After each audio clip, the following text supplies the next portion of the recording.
This is the skill video for Unit 1, Skill 5, covering absolute value equations and how to solve them. We've talked a bit about absolute value already. So at this point, you probably know that if you see these absolute value symbols and there's a single number inside of them, either the absolute value of positive 5 or even the absolute value of negative 5, both of them equal 5, right? So it's the positive answer of what is inside there when it's down to a single value. Okay? If I gave you the absolute value of x, let's say it's some unknown value, but it needs to equal, let's say, 3, right? Well, there's two different values that x could take on, right? We know that x could equal positive 3, right? The absolute value of 3 is 3. So if this x were positive 3, it would equal 3. Well, we also know that that x could equal negative 3 because, as we've said, the absolute value of a negative still turns positive. So if this x were negative 3, the absolute value would still be 3. So it looks like there are two solutions. There's two different values that x can take on when it's inside the absolute value brackets. So now as we look at some other equations where we find x inside the absolute value bars, we're going to find that there are two possible solutions. So let's go ahead and take a look at one of those examples. Okay, so here's example 1. Here's our absolute value bars, and now let's put x plus 4 inside of them, and we'll set that equal to 5. Okay, it's important to note that this 5, it can't be negative to have an answer here, right? This absolute value piece must be equal to a positive answer. So for your notes, let's write down that this must be positive. Okay, and if it's not, then we would write no solution. There would be no value for x where the absolute value of that would ever equal a negative. So you would write no solution. So we could write must be positive or no solution. Okay? So we do double check and make sure that that 5 is positive, and then we proceed. So I talked earlier about how we're going to have these two possible answers. Okay? So if we look inside the brackets here, okay, if we need that to equal 5 when we take the absolute value, we know that we have two options. What's inside the bars could equal positive 5 because the absolute value of 5 is 5.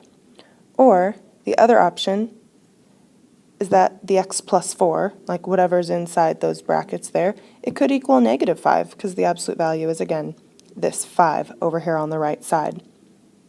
So we actually rewrite this as two separate equations, two different scenarios. The first one is that the x plus 4 could equal the positive 5. And the second scenario is that that x plus 4 could equal negative 5. And now it's just a matter of solving for x, and you get two separate solutions that are both possibilities. So on the left, here we just subtract that 4 from both sides, right? And we're left with x equals 5 minus 4 is 1.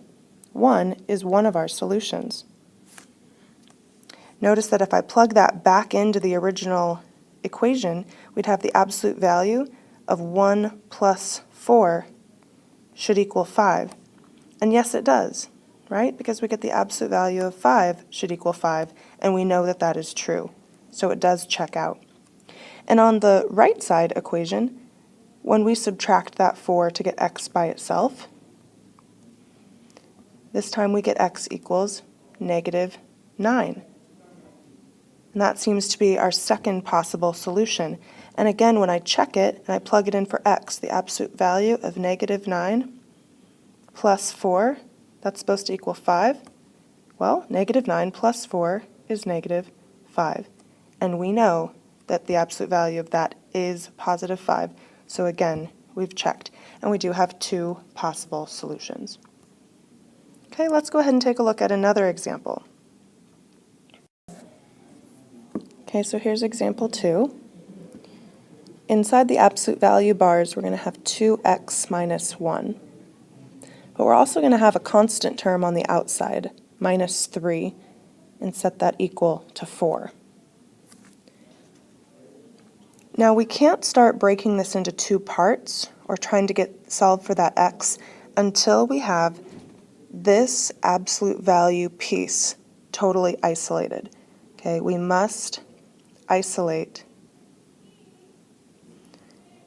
the absolute value brackets.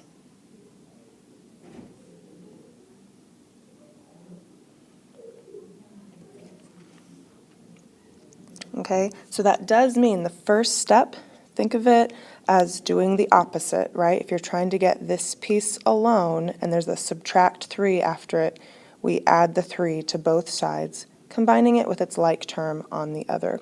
So that now goes away, and then we get 2x minus 1 isolated within the absolute bracket signs on the left side of the equal sign, equal to now a positive 7 on the right. And now we think about our options. This piece inside here, it can be equal to two possible answers, right? One of those is positive 7, because the absolute value of 7 is this 7 over here on the right.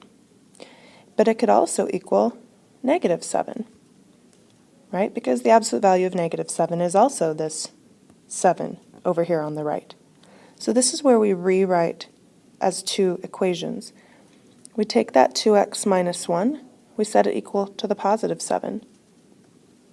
And then we take the 2x minus 1 and we set it equal to the negative 7. And we solve these two equations for our two possible solutions. I'll start here on the left.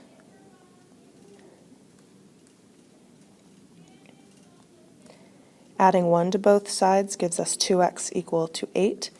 Then we divide by 2 with a solution of x equals 4. Now to the second equation, I add 1 again and get 2x equals negative 6. Divide by 2, and we get x equals negative 3. Again, two solutions for x. All right, I'm going to do one final problem. I'm going to move this over to the side. So example 3. This time I'm going to put a multiplier of 2 outside the absolute value brackets, and then a 3x minus 2 on the inside, set equal to 14. And we want to solve for x. Now again, we must isolate the absolute value brackets before we would consider splitting it into two equations, and that's here. So that multiplier of a 2 has to go. Now in this case, because it's being multiplied to the absolute value, we cancel it out with division, right? So this isn't subtraction. In this case, it's division. So don't multiply that 2 into the brackets, okay? Just divide it out. So in this case, the 2's cancel. We're just left with the absolute value of 3x minus 2 equal to 14 divided by 2 is 7. And now we take what's on the inside, right, and we think about the two options. That could be equal to a positive 7, or it could be equal to a negative 7, because both of those have an absolute value of this positive 7 over here on the other side of the equal sign. I'd like you to finish this problem out on your own, and I'm going to pause the video, and then in a few moments I'll turn it back on and you'll be able to check your two solutions.